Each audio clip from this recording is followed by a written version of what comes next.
Breaking news Pakistan తీరుపై Islamic దేశాలు ఆగ్రహం వ్యక్తం చేస్తున్నాయి. అయితే పాకిస్తాన్ వక్రబుద్ధి ఎలాంటిదనేది మనం ముందు నుంచి చూస్తూనే వచ్చాము. అయితే మరోసారి పాకిస్తాన్ అయితే తన వక్రబుద్ధిని మరోసారి బయటపెట్టిందని చెప్పుకోవాలి. అటు ఇరాన్కు మద్దతు ఇస్తామంటూ కూడా ఇప్పటి వరకు చెప్పుకొచ్చిన పాకిస్తాన్ అయితే ఇప్పుడు ఒక్కసారిగా ప్లేటు ఫిరాయించిందని చెప్పాలి. ఒక్కసారిగా తను ఇచ్చిన మాటను కట్టుబడి లేకుండా అటు ట్రంప్ కాళ్ళు పట్టుకున్నంత పని చేసింది పాకిస్తాన్. అయితే దీంతో ఇప్పుడు ఇరాన్కు వెన్నుపోటు పొడిచింది అనే అభిప్రాయాలు వ్యక్తమవుతున్నాయి. సో దీంతో కూడా ఇప్పుడు ఇస్లామిక్ దేశాలైతే పాకిస్తాన్ పై తీవ్రంగా ఆగ్రహం వ్యక్తం చేస్తున్నాయి. అయితే ఇజ్రాయిల్ ఇరాన్ మధ్య యుద్ధం జరుగుతున్నప్పటి నుంచి కూడా పాకిస్తాన్ ముందు నుంచి ఇరాన్కి సపోర్ట్ గా ఉంటుంది అనుకుంటూనే వచ్చారు. పాకిస్తాన్ సపోర్ట్ ఉంటుందని అటు ఇరాన్ కూడా నమ్మింది. ఆ దేశ రక్షణ శాఖ మంత్రులు కూడా ఇప్పటివరకు చెప్పుకుంటా వచ్చారు. అయితే పాకిస్తాన్ ఇప్పుడు తన మాట మార్చి ఇరాన్కు సపోర్ట్ చేయడం మానేసి ఇరాన్కు ఇప్పుడు ప్రస్తుతం అయితే వెన్నుపోటు పొడిచిందనే చెప్పాలి. సో ఎందుకంటే ఏటు నుంచి చూసినా కూడా పాకిస్తాన్ అయితే ఇరాన్కు అయితే మద్దతు అయితే ప్రకటించడం లేదు. మరో పక్కన తన ఇస్తున్న మాటను కూడా వెనక్కి తీసుకుంది. సో యుద్ధం స్టార్ట్ అయినప్పటి నుంచి కూడా మనం చూసుకున్నట్టయితే ఏ అయితే పాకిస్తాన్లో అణుబాంబులు ఉన్నాయో ఒకవేళ యుద్ధం మరింత తీవ్రతరం అయితే కనుక అటు ఇరాన్కి సపోర్ట్గా పాకిస్తాన్ ఉంటుంది, ఇజ్రాయెల్పై అణుబాంబులతో దాడి చేస్తుంది అనుకుంటూ వచ్చారు. ఇరాన్ కూడా దాన్ని నమ్ముతూ వచ్చింది ఇప్పటి వరకు. బట్ ఇప్పుడు సిచ్యువేషన్ అలా లేదు. పాకిస్తాన్ వెళ్ళి ఏకంగా ట్రంప్ దగ్గర అటు ట్రంప్ దగ్గర కాళ్ళు పట్టుకునేంత పని చేస్తున్నారు. ఎందుకంటే ఇప్పటికే ట్రంప్తో కొన్ని ఒప్పందాలు కుదుర్చుకుని అటు ట్రంప్తో చేతులు కలిపే సాహసం అయితే చేస్తున్నారు. అయితే ఇప్పుడు మనం చూసాము అటు ఇజ్రాయెల్కి సపోర్ట్ ఇస్తూ ట్రంప్ కూడా అటు ఇజ్రాయెల్తో కలిసి ఇప్పటికే ఇరాన్ పై దాడులు చేశారు. అయితే మరో పక్కన ఇప్పుడు పాక్ కూడా తను ప్లేటు ఫిరాయించడంతో పాకిస్తాన్ ఇరాన్ కు వెన్నుపోటు పొడిచిందనే చెప్పాలి. దీంతో ఇస్లామిక్ దేశాలైతే పాకిస్తాన్ పై తీవ్ర ఆగ్రహం వ్యక్తం చేస్తున్నాయి. సో మరో పక్కన చూసుకున్నట్టయితే పాకిస్తాన్ తమకు సాయం చేస్తుందని ఇన్నాళ్ళు ప్రకటించుకుంటూ వచ్చింది ఇరాన్. సో అదే నేపథ్యంలో ఉంది. ఒకవేళ ఇజ్రాయెల్ దాడులు చేసినా కూడా పాకిస్తాన్ అణుబాంబులు విసురుతుంది అంటూ కూడా ఇప్పటి వరకు ఇరాన్ అయితే ఒక నమ్మకంతో ఉంది. కానీ ట్రంప్కు మద్దతుగా పాకిస్తాన్ నిలబడటంపై కూడా అటు ఇస్లామిక్ దేశాలైతే ఆగ్రహం వ్యక్తం చేస్తున్నాయి. పైగా ట్రంప్కి నోబెల్ శాంతి బహుమతి ఇవ్వాలంటూ ఏకంగా ఇటు పాకిస్తాన్ అయితే వినిపించింది. దీంతో ఆ దేశంలోనే ఇటు పాకిస్తాన్ రక్షణ శాఖ మంత్రి చెప్పడంతో ఆ పాకిస్తాన్ దేశస్తులే పాకిస్తాన్ తిట్టుపోస్తున్నారు. ఎందుకంటే ఇటు ఇప్పటికే చూసారు, ఇటు ట్రంప్ చేసిన కొన్ని వ్యాఖ్యలు చూసారు. వీటన్నింటి తరుణంలో కూడా ఇప్పటికే పాకిస్తాన్ తీరుపై ఆ దేశస్తులే తీవ్రంగా మండిపడుతున్నారు. సో ఎందుకంటే ఇప్పుడు పాకిస్తాన్ ఇప్పుడు ఏ దేశంలోకి వెళ్ళినా కూడా ఎవరికి చూసినా సరే వెన్నుపోటు పొడిచేందుకైతే పాకిస్తాన్ రెడీగా ఉంటుంది. మరోసారి తన వక్ర బుద్ధినైతే బయట పెట్టిందనే చెప్పాలి. అసలు యుద్ధం స్టార్ట్ అయినప్పుడు అటు పాకిస్తాన్ ఇజ్రాయెల్ ఇరాన్ మధ్య యుద్ధం స్టార్ట్ అయినప్పటి నుంచి కూడా మేము మద్దతు ఇస్తాము, మేము సపోర్ట్ ఉంటామంటూ ప్రకటించుకొచ్చింది. అయితే అప్పుడు స్టార్ట్ అయిన మొదట్లో పాక్ రక్షణ శాఖ మంత్రి ఇరాన్కు మద్దతు ఇస్తామంటూ కూడా కొన్ని ప్రకటనలు అయితే చేశారు, కొన్ని కీలక వ్యాఖ్యలు చేశారు. ఒకసారి ఆయన ఏమన్నారో మనం విందాం. ईरान की वसातत से मुकम्मल यकजहती का इजहार हम करते हैं अपने ईरानी भाइयों के साथ, और इस आजमाइश की घड़ी में हम उनके साथ हैं, हर तरीके से उनके साथ हैं।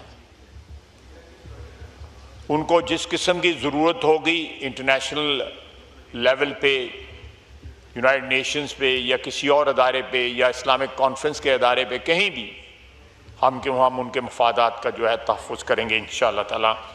वो हमारे भाई हैं, हमारे हमसाए हैं, उनका दुख दर्द, उनकी खुशियाँ, उनका गम जो है हमारे साथ जो है मुश्तरक है। ईरान की वसातत से मुकम्मल यकजहती का इजहार हम करते हैं अपने ईरानी भाइयों के साथ, और इस आजमाइश की घड़ी में हम उनके साथ हैं, हर तरीके से उनके साथ हैं। उनको जिस किस्म की ज़रूरत होगी इंटरनेशनल लेवल पे, यूनाइटेड नेशंस पे या किसी और अदारे पे या इस्लामिक कॉन्फ्रेंस के अदारे पे, कहीं भी हम उनके मफादात का जो है तहफ़्फ़ुज़ करेंगे इंशाअल्लाह ताला।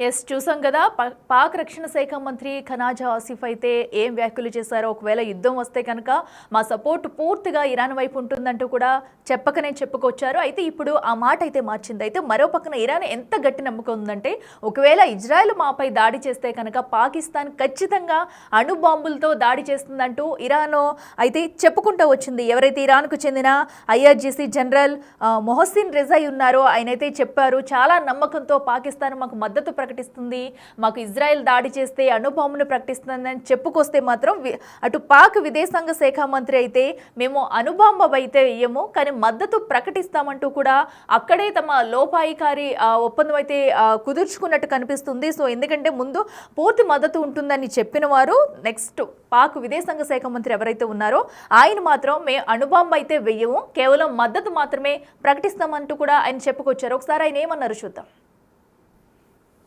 लेटेस्ट इंट्रीग हुई है ऐसी सोशल मीडिया के हवाले से कि जी उनके ईरान के एक जनरल्स को कोट करके कि जी पाकिस्तान ने ये कहा है कि अगर इसराइल ने हमारे ऊपर न्यूक अटैक किया तो पाकिस्तान इसराइल के ऊपर न्यूक्लियर हमला कर देगा।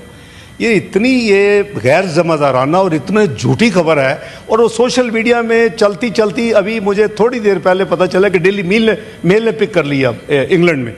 तो मैं और पाकिस्तान का डिटरेंस इज ऑब्वियसली अल्लाह ताला ने इस मुल्क को ना सिर्फ न्यूक्लियर कुव्वत बनाया बल्कि मिसाइली कुव्वत भी बनाया हुआ है और कई ममालिक को तकलीफ भी होती है, लेकिन ये हमारी अपनी सिक्योरिटी के लिए है, हमारी अपनी स्टेबिलिटी के लिए है, इस रीजन में स्टेबिलिटी के लिए है। वरना 9/11 के बाद दोनों फौजें 11 महीने eyeball to eyeball खड़ी रही। अगर ये ना होता तो शायद पता नहीं क्या हो जाता उस वक्त, क्योंकि इंडिया को तो कोई मौका चाहिए था। तो मैं सिर्फ ये क्लैरिफाई करना चाहता हूँ, क्योंकि अभी भाई ने बात भी की है तो मैंने सोचा कि मैं हाउस को जो अब तक की डेवलपमेंट्स हैं बैठा हूँ तो मैं शेयर कर लूँ। तो हमने कोई ऐसी स्टेटमेंट हमारी तरफ से कोई ना स्टेटमेंट किसी ने दी है, इसको फैब्रिकेट किया गया है इसको। और मैंने आपको एक वो मिसाल दे दी है कि कल प्रेसिडेंट ट्रंप की चल रही थी और वो जब हमने 3 जगह से चेक करवाए तो वो AI जनरेटेड यानी वो फेक थी वो जो क्लिप था।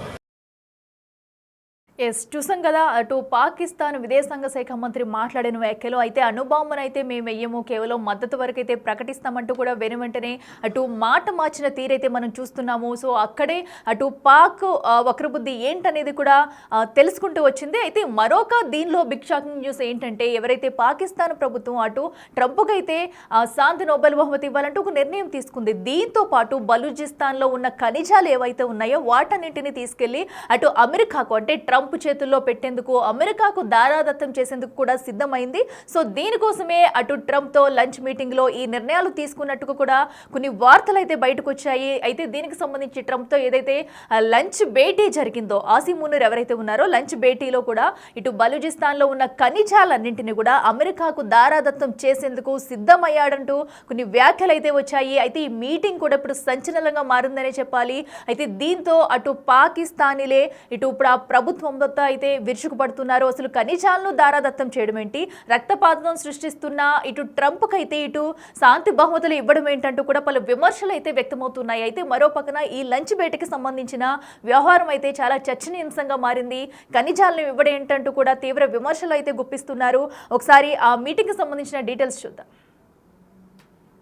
इसलिए भी चाइनीज़ बलूचिस्तान में आज हमारे फील्ड मार्शल आसिम मुनीर साहब अमेरिका में हैं और उनकी सुनी जा रही है और वो बात कर रहे हैं इन्वेस्टमेंट पे कि किस तरह हमारे यहाँ ये हम बलूचिस्तान के मिनरल्स में इन्वेस्टमेंट अमेरिका की हो। तो मैं बात को वाइंड अप करते हुए कहूँगा मेरे इलाके में इसलिए भी चाइनीज़ बलूचिस्तान में आज हमारे फील्ड मार्शल आसिम मुनीर साहब अमेरिका में हैं और उनकी सुनी जा रही है और वो बात कर रहे हैं इन्वेस्टमेंट पे कि किस तरह हमारे यहाँ ये हम बलूचिस्तान के मिनरल्स में इन्वेस्टमेंट अमेरिका की हो।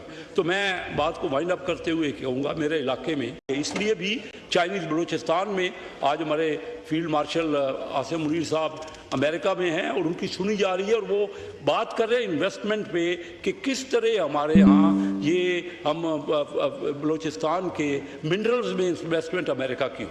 तो मैं बात को वाइंड अप करते हुए कहूँगा मेरे इलाके में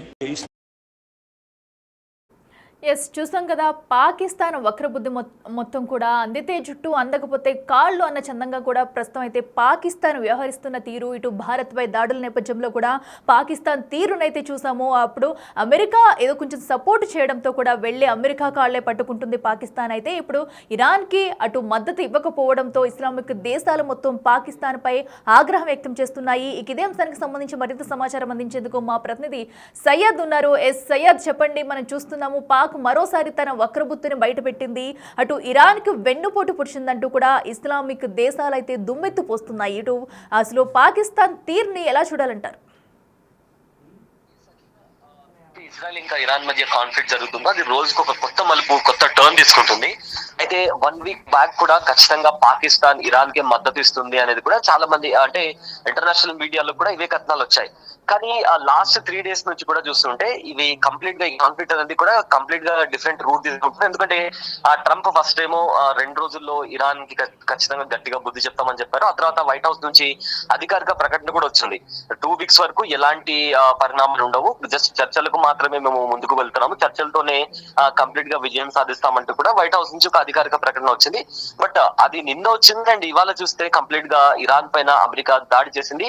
అయితే ఇక్కడ ఇరాన్ అమెరికా మధ్య జరుగుతున్న కాన్ఫ్లిక్ట్ లో ఇప్పుడు పాకిస్తాన్ పేరు కూడా చాలా పెద్ద మొత్తంలో వినిపిస్తుంది. ఎందుకంటే రీసెంట్ గా ఆసిమ్ మునీర్, పాకిస్తానీ ఆర్మీ చీఫ్ ఆసిమ్ మునీర్ అమెరికాకి వెళ్ళడం, అక్కడ వైట్ హౌస్ లో ట్రంప్ తో కలిసి లంచ్ తినడం, ఆ తర్వాత అతను మళ్ళీ రిటర్న్ బ్యాక్ వచ్చిన తర్వాత నోబెల్ పీస్ అవార్డ్ కి ట్రంప్ పేరుని ప్రస్తావించడం, ఖచ్చితంగా ట్రంప్ కి ఒక నోబెల్ పీస్ అవార్డు అనేది ఇవ్వడానికి మేము ఆయన పేరుని రికమెండ్ చేస్తున్నామని చెప్పి పాకిస్తాన్ చెప్పడం. ఆ తర్వాత పాకిస్తాన్ లో ఏవైతే మెయిన్లీ ఇక్కడ ఏదైతే బలూచిస్తాన్ లో దొరికే రా మెటీరియల్స్ కావచ్చు, అక్కడ దొరికే ఖనిజాలు కావచ్చు, అవన్నీ కూడా అమెరికాకు ఎక్స్పోర్ట్ చేస్తామని చెప్పడం.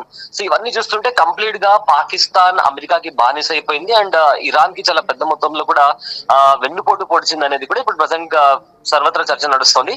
అండ్ ఆల్సో ముస్లిం లీగ్ దేశాలు కూడా పాకిస్తాన్ ని తీవ్రంగా విమర్శిస్తున్నాయి. అండ్ ఆల్సో అక్కడ నుండి కొంతమంది ఇస్లామిక్ పెద్దలు కూడా, పాకిస్తాన్ లో ఉండే ఇస్లామిక్ పెద్దలు కూడా పాకిస్తాన్ ప్రభుత్వం తీసుకున్న ఈ నిర్ణయం పట్ల కూడా అసంతృప్తిని వ్యక్తం చేస్తున్నారు. అయితే పాకిస్తాన్ ఇక్కడ ఇండియా పైన పట్టు సాధించడానికి, ఎందుకంటే మన రీసెంట్ గా జరిగిన G7 సమిట్ లో కూడా ఇండియా పాకిస్తాన్ మధ్య ఏదైతే సీజ్ ఫైర్ జరిగిందో దానికి ట్రంప్ ప్రమేయం లేకుండానే మేము సీజ్ ఫైర్ నెలకొల్పామని చెప్పి కూడా భారతదేశ విదేశాంగ మంత్రి కూడా చెప్పారు. కానీ పాకిస్తాన్ మాత్రం తాను ఫర్దర్ గా ఏదైనా పాకిస్తాన్ పైన ఏదైనా ఇండియా అటాక్ చేసినా, లేదా ఇండియా తరపు నుంచి ఏదైనా వాళ్లకు మిలిటరీ ఎదుర్కోవడానికి ఉన్నప్పుడు కూడా అమెరికా నుంచి సపోర్ట్ కావాలి. కాబట్టి అమెరికా చెప్పిన ప్రతిదీ కూడా పాకిస్తాన్ వింటుంది. సో ఇక్కడ కంప్లీట్ గా కూడా పాకిస్తాన్ అమెరికా ఆధీనంలోకి వెళ్లిపోయింది. కేవలం అక్కడ ఏషియన్ కంట్రీస్ లో ఉన్న దేశాలలో పాకిస్తాన్ పై చేయి సాధించాలి అనే ఒక నెపంతో కంప్లీట్ గా అండర్ ఇన్ఫ్లుయెన్స్ ఆఫ్ అమెరికా వెళ్లిపోయింది అనేది కూడా చాలా మంది పొలిటికల్ ఎక్స్పర్ట్స్ కూడా చెప్తున్నారు. సో ప్రజెంట్ అయితే పాకిస్తాన్ ఏదైతే ఇరాన్ ని కాకుండా అమెరికా వైపు నిలబడిందో దీన్ని కంప్లీట్ గా ముస్లిం లీగ్ దేశాలు కూడా విమర్శిస్తున్నాయి, ఆరోపిస్తున్నాయి కూడా. అండ్ ఆల్సో చాలా మంది పాకిస్తాన్ లో, ఎక్కువగా పాకిస్తాన్ లో ఉండే ఇస్లాం పెద్దలు కూడా పాకిస్తాన్ ప్రభుత్వం తీసుకున్న ఈ నిర్ణయం పట్ల కూడా అసంతృప్తి, వాళ్ళు వ్యతిరేకంగా ఉన్నారు అండ్ విమర్శలు కూడా చేస్తున్నారు. పైగా ట్రంప్ ఎన్నో యుద్ధాలు ఆపారు కాబట్టి ఆయనకు నోబెల్ పీస్ అవార్డు ని కూడా ఇవ్వాలి అంటూ కూడా పాకిస్తాన్ పేర్కొనడంతో ఇప్పుడు ప్రతి ఒక్కరు కూడా పాకిస్తాన్ పైన మీమ్స్ చేస్తూ అదేవిధంగా క్రిటిసైజ్ చేస్తున్నటువంటి పరిస్థితి కూడా కనిపిస్తుంది అట్లా. అయితే సయ్యద్, మనం చూస్తున్నాము ఇప్పటికే ఏ అయితే ఖనిజాలను దారాదత్తం చేస్తారు అనే వ్యాఖ్యలు కూడా వచ్చాయి. అయితే వీటన్నింటినీ కూడా లోబచుకునేందుకే ట్రంప్ కూడా ఇటు పాకిస్తాన్తో కుమ్మక్కై ఉంటున్నారు అనుకోవచ్చా? ఇప్పటికే బలూచిస్తాన్ కూడా ఫస్ట్ నుంచి అదే చెప్తుంది, బలూచిస్తాన్ లో దొరికే ఖనిజాలు కావచ్చు లేదా ఇతర రా మెటీరియల్స్ కావచ్చు, వాటన్నిటిని పాకిస్తాన్ బలూచిస్తాన్ డెవలప్మెంట్ కి కాకుండా ఇతర ప్రాంతాల్లో తీసుకెళ్లి అక్కడ డెవలప్ చేయడం, బలూచిస్తాన్ లో ఉన్న ప్రజలపైన వివక్ష చూపించడం, వాళ్ళపైన దాడి చేయడం, అసలు వాళ్ళు ఆ దేశ ప్రజలు కానట్టుగానే పాకిస్తాన్ ప్రభుత్వం కానీ ఆర్మీ కానీ బిహేవ్ చేయడం, దాని కారణంగానే వాళ్ళు మాకు బలూచిస్తాన్ అనేది ఒక సపరేట్ దేశం కావాలి అంటూ కూడా వాళ్ళు పాకిస్తాన్ పైన పోరాటం చేస్తూ వస్తున్నారు. అదేవిధంగా పాకిస్తాన్ ఆర్మీ పైన కూడా వాళ్ళు దాడులు చేస్తూ వస్తున్నారు. సో ప్రజెంట్ ఇప్పుడు బలూచిస్తాన్ లిబరేషన్ ఆర్మీ చేసిన దాడులకు పాకిస్తాన్ ఆర్మీ కూడా ఎదుర్కోలేకపోతుంది. ఖచ్చితంగా పాకిస్తాన్ ఆర్మీకి ఒక స్ట్రాంగ్ సపోర్ట్ కావాలి. రావాలి. దానికోసమే అటు చైనాతో కాకుండా అమెరికాతో చేతులు కలిపి కంప్లీట్ గా బలోచిస్తాన్ లో ఏదైతే వాళ్ళ అక్కడ కాన్ఫ్లిక్ట్ నెలకొందో దాన్ని క్లియర్ చేయడం కోసం అమెరికా సపోర్ట్ తీసుకొని అండ్ ఆల్సో అమెరికాకి రిటర్న్ గిఫ్ట్ గా ఏవైతే రా మెటీరియల్స్ కావచ్చు ఇతర ఖనిజాలు ఉన్నాయో అవి కూడా అమెరికాకి ఇస్తాము అనేలాగా కూడా కొన్ని వార్తలు బయటకు వస్తున్నాయి. కానీ ఇది ఎంతవరకు జరుగుతుంది, ఎందుకంటే ఆఫ్ఘనిస్తాన్ తో ఇప్పటికే గొడవలు నడుస్తున్నాయి కాబట్టి. సో ఒకవేళ అలాంటిది ఒకటి జరిగితే పాకిస్తాన్ లో ఇప్పటికే చాలా వరకు కూడా అంతర్గత యుద్ధం నడుస్తుంది. ఒకవేళ నిజంగానే పాకిస్తాన్ ప్రభుత్వం అలాంటిది చేస్తే కంప్లీట్ గా అంతర్గత యుద్ధం జరిగి ఇప్పుడు ప్రజెంట్ నెలకొన్న ప్రభుత్వం కూడా కంప్లీట్ గా కొలాప్స్ అయ్యే ప్రమాదం కూడా ఉంది. కానీ కంప్లీట్ గా కూడా అమెరికా ఆధీనంలోకి పాకిస్తాన్ ప్రభుత్వం అంటే వాళ్ళ చెప్పు చేతుల్లోకి వెళ్ళిపోయిందని కూడా ఇప్పటికే చాలా మంది ఎక్స్పర్ట్ కూడా చెప్తున్నారు. ఒకవేళ నిజంగా ఫర్దర్ గా అక్కడ బలూచిస్తాన్ లో ఏవైతే ఖనిజాలు కానీ రా మెటీరియల్స్ కానీ దొరుకుతున్నాయో అవన్నీ కూడా అమెరికాకి ట్రాన్స్ఫర్ చేస్తే, అమెరికాకి ఎక్స్పోర్ట్ చేస్తే డెఫినెట్ గా పాకిస్తాన్ లో అంతర్గత యుద్ధం నెలకొని పాకిస్తాన్ తీవ్ర ఇబ్బందులకు గురవలసిన పరిస్థితి నెలకొంటుంది. అట్లా yes right Syed, thank you. So చూస్తున్నాం కదా, ప్రస్తుతం అయితే పాకిస్తాన్ వక్రబుద్ధి మరోసారి బయటపెట్టిందనే చెప్పాలి. ఇటు ఇరాన్కు అయితే తీరని ద్రోహం చేస్తుందంటూ ఇటు ఇప్పటికే దుమ్మెత్తిపోస్తున్నాయి ఇస్లామిక్ దేశాలు. అయితే ఇప్పటికైనా పాక్ ముందు ఏం చేయబోతుంది అసలు? ఇప్పుడు ఈ రోజు వరకు కూడా అటు ఇజ్రాయెల్ ఇరాన్ మధ్య జరుగుతున్న యుద్ధంలో అయితే ఇరాన్కు మద్దతు ఇస్తాము అంటూ కూడా చెప్పుకొచ్చిన పాకిస్తాన్ ఒకేసారి మాట మారుస్తూ కూడా ట్రంప్ వైట్ హౌస్లో మీటింగ్స్ పెడుతున్నారు. అలాగే బలూచిస్తాన్లో ఉన్న ఖనిజాలన్నీ కూడా అటు ట్రంప్కు దారాదత్తం చేసేందుకైతే పాకిస్తాన్ సిద్ధమైంది. అయితే ఇప్పటికీ ఆ దేశంలో పలు విమర్శలు ఎదుర్కొంటున్నారు సొంత దేశంలోనే. మరి ఇప్పుడు దేశస్తులు ఎలాంటి నిర్ణయాలు తీసుకుంటారు? ఇంకా ట్రంప్కి ఇటు అలాగే అమెరికాకి పాకిస్తాన్కి మధ్య ఇంకా సాన్నిహిత్యం పెరుగుతుందా అనేది కూడా చూడాలి.